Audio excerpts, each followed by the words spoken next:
Hey everyone, and welcome to Already Cancelled. I am Peter, that is Connor, and we are going to talk about Twin Peaks Season 2, Episode 19. It's called Variations and Relations. Full spoilers for the episode, as always. White Lodge, Black Lodge, that stuff's ticking around. It is. Definitely feels like that's the end game now. It turns out all that really happened to the cave is that the wall broke away and it's revealed the full mural that was behind it. Yeah. So we get to see that. Not much to make out from that, I don't think. I was sort of analysing it closely to see if I could see anything. See anything in There particular. was a big figure and a little figure in one part of it.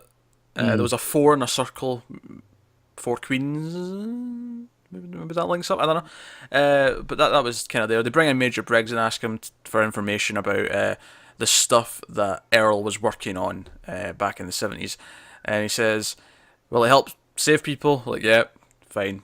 We don't get the information. Presumably that'll happen next episode, but at least that's a thing that's going on. So I'd say the main sort of plots that were in this one, we had the Wyndham Earl stuff, and him with this like rocker punk guy who's a bit of an idiot, putting him into a chess piece, a giant pawn, Because why not? and leaving it there for Cooper and Co to find at the end of the episode. Wyndham is a master of theatricality.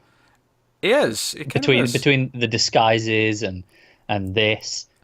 And I think the other big point, of course, with him is that he was spying on Cooper when he was with Annie, so he knows that Cooper cares about Annie. I think that's a big, big thing. Yeah. We also know what that poem was now. It was one that Cooper sent to Caroline back when.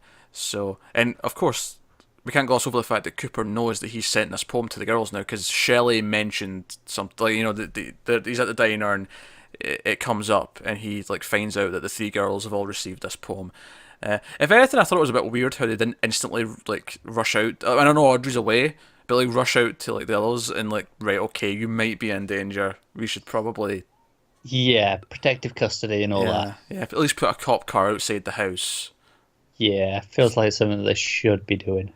Yeah, given what Wonder Earl's up to, and I'm more convinced than ever now that Annie's going to be Queen number 4. Given that Earl has witnessed that Cooper cares for her. Look, there's only two potential options at this point: Annie and Nadine.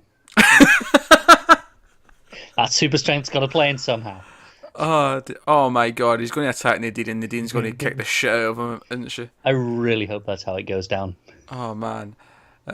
Also, I don't think we ever talked about the White Lodge and Black Lodge being like, or at least the Black Lodge being where like, Bob comes from and that stuff. Like, Yeah. I don't think we've ever actually flat out speculated that the Black Lodge is that place. But it occurred to me during this episode, so I just want to point out that it's a possibility. Yeah. So yeah, maybe a thing. Because obviously we keep seeing the owls. The owls keep popping up with a couple of cutaways. They do. In fact, when Briggs is talking about his dream, we get this like hooded figure. Look, the screen goes completely white, and it's Yeah, like, just this cool silhouette. yeah, it's like, I'll be honest, as a DC Comics person, I was just thinking Mr. Oz the entire. That's what it felt like. It felt like a Mr. Oz cutaway. If you've been The exact same. if you've been reading DC Comics recently, that'll make sense, that reference. If not, we're moving on. But for people who've been reading those, that was really reminiscent of that. So obviously that stuff's ticking over, and that's interesting. Obviously, everything seems to be heading to this Miss Twin Peaks. Like, so many elements are feed into that. Bobby's making Shelley do it, and interestingly, they're seen together in the diner. It was like Bobby's becoming the new Leo, because there was the whole moment where he's like, "Oh, Bobby's in charge," and he like puts his foot down, and I'm like, "God, Shelley, just get away now." You seen how this turned out the last time with the dickhead boyfriend. It's the influence he's been doing with all that other stuff, with all the business dealings that he thinks he's all big now. The irony being that Ben is actually trying to be a good person. In fact, when Dick tries to take advantage of him, he's like, "Oh, I should get some workers' compensation as well as medical expenses for this injury that I received in this premises." He he's like, "Oh, sometimes the urge to do bad things is so strong," and then he takes out a carrot and starts it. So he's actively fighting against bad. Just doing bad things, basically. He's trying to be a better person. So it's interesting that Bobby thinks he's a big shot under his command when Ben's completely changing how he's approaching life. It's interesting. But let's not gloss over. I think I know that technically David Lynch is not credited for this section for writing, but I've got a feeling that he at least went into the writers' room and said, "You know what? I want to kiss Shelley. Put a scene in. Put a scene in where Gordon kisses Shelley." But of course, it does actually kind of directly like not mirror, but like it's the other side of the coin to what Bobby was doing with her in this almost the exact same spot from earlier in the episode, where he's like, "Oh, you're a goddess. Don't underestimate your beauty." And of course, him like shouting at the others as they're sitting down, but he turns around to her and speaks at a normal volume, then turns back around and starts shouting at them again. Never gets old, does it? Yeah, he's pretty funny. Gordon's a pretty funny character. Definitely is. But Shelley's super into it, and we obviously we set up the auditions. We set up that we didn't see her in a while, but the Black Widow, who's engaged now to the mayor of Twin Peaks. Yeah, because that's going to go well. Yeah, she's entering the competition. She even tries to ask him to rig it because he's on the which, by the way, I think beauty pageants are really creepy at the best of times, but it really struck home for me when it touched to the judges' table, and it's like three really old dudes, like three old white dudes, who are just judging all these young women. It just felt really creepy. Yeah. The mayor kind of makes sense, I guess, he's the mayor. to me. Yeah, like, small town, this is it. You why is get your Pete big on shot the? figure. What about Pete? Why is Pete on the judges' table? I can almost get Dr. Haywood because he's a doctor. Respected member of the community. Yeah, he's the town doctor. Yeah. And it is a town where there's only one doctor, so the doctor is kind of a prominent figure, I guess. Yeah. Pete though, he bribed his way in. I guess. I don't know. It just, I mean, it's just the concept of them was quite weird to me anyway, just in real life. But just especially shot was here, it just felt even more so because I just like it cuts to these three old dudes. Yeah. I think it seems weirder because obviously the mayor, while it makes sense because of his position, it looks weird because he's the oldest guy there. Well, she goes up and kisses him while he's sitting at the judges' panel. Yeah, exactly. No bias here. Yeah. Which Bob even points out. Which had a little tidbit in that scene, a little hint again that Ben and Donna are related because Ben just kind of awkwardly walks past and she turns around and gives him the stare, I know something stare, and then she brings up stuff later with her parents and basically acts like a troubled teenager. Like, "Oh, I'm going to study overseas because you guys are lame." Pretty much. That wasn't that wasn't the dialogue, but that's what her eyes were saying. Yeah, it might as well have been. Yeah, that's what I was feeling. Meanwhile, we had some funny stuff with Lucy and Andy. Lucy noticing that Dick was like flirting with the Black Widow character was pretty amusing. As was Andy shouting out answers that were really silly because Dick's like, "Oh, so some people would say there's only red," and obviously he's been pompous and like, "Oh, some people say red wine's the only wine that matters," and Andy perks up and goes, "No, Dick, there's white and there's sparkling," and he's all proud of himself. He's pretty funny. Him and Lucy are obviously they're great, aren't they? The classic comedy duo. I guess like I had a fun time with this episode, but I do feel like it was one of those scattershot episodes where there was a lot of different things. I agree, and I feel like nothing got advanced that much, which kind of feels a bit strange given that we're this close to the end. Yeah, obviously Cooper and Annie kiss out in the boat, and so that's developed a little bit.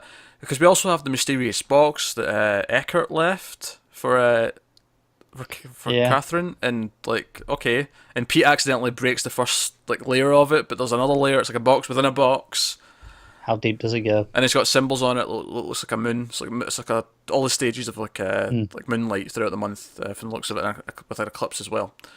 The lunar cycle. Aye, well, if you want to sum it up, sure, but yeah. Aye. Yeah, I have no idea what's in that. It's Twin Peaks. It could be. That's the problem, isn't it? It could be anything. It could be eternal life. Could be a chess piece. Could be a donut. I don't know. Oh my god, if it was a donut. We didn't see the donuts in this episode, but we had the Dunkin' Donuts knockoff box with donuts inside it. And they did have plenty of cherry pie because they had like 3 pieces. Yeah, Gordon and Shelley ordered 6 cherry pies between them. I don't know what was going on there. Yeah, it was a lot of cherry pie. Because I was about to, before he said the line of dialogue, I was about to call bullshit. Like, why is she bringing cherry pie for the other 2? They just sat down and not ordered anything. But then he's like, no, we ordered 3 each. Yeah. It's not like she brought 4, 1 for each, but no, here's 6 for you 2. Yeah, but I can respect that because it looks like good pie. Yeah. We got a scene where Billy Zane sits down with Cooper, and it's kind of like a weird conversation because we know he's talking about Audrey, but Cooper doesn't, and they're just Yeah. sharing advice about love, essentially. But then Billy Zane gets a telegram and he must leave immediately. Pretty much. Don't know why. No, that's kind of my problem with this episode. There's a lot of things where it goes, oh, stuff's gonna happen, but we're not gonna get to telling you any of the interesting bits like that there, and Briggs not giving them the information yet. It's like, okay, Yeah. we're setting things up for the interesting The one stuff, that- but the we'll one- get to it. The one that stuck out to me the most was the scene with Donna or Peter, because obviously there was a scene where she looked over at Ben in the middle of the episode when they're set, because it felt like Miss Twin Peaks was a big plot line in this episode, so that felt kind of focused in that sense.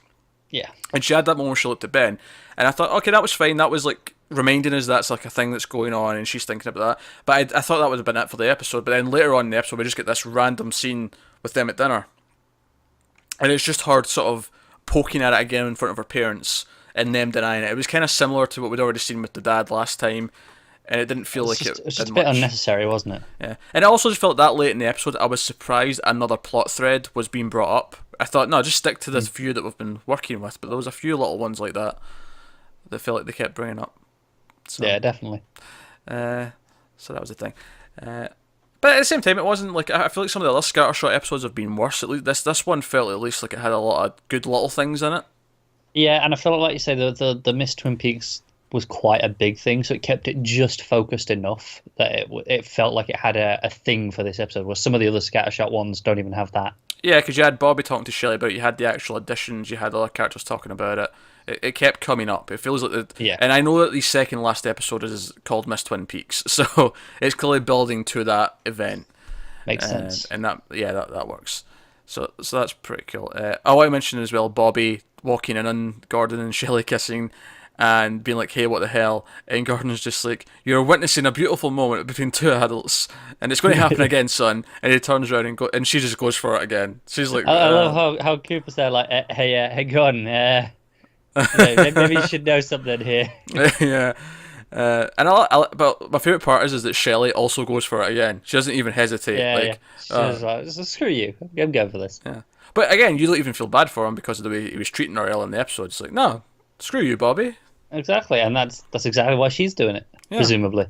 Yeah, so it works in that. So some stuff worked in the episode. It wasn't a bad episode. It was just kind of a very scattershot one that didn't feel like it was ultimately too focused. And I felt it's a little bit more frustrating when it's this close to the end as well, because we're getting there. You just want it to focus in and go, right, give me the good stuff you've got here at the end. I did like that they weren't sure if the big box at the end had a bomb in it, so Cooper like tied a rock to the handle and shot it from a distance. Yeah, that was pretty cool. Ingenuity. That's what I say. But that was the episode. That was episode 19. So we got 3 left, and then the movie, and then we're on to new stuff. So come back again. We'll have another episode up Sunday, if all goes to schedule, and it should.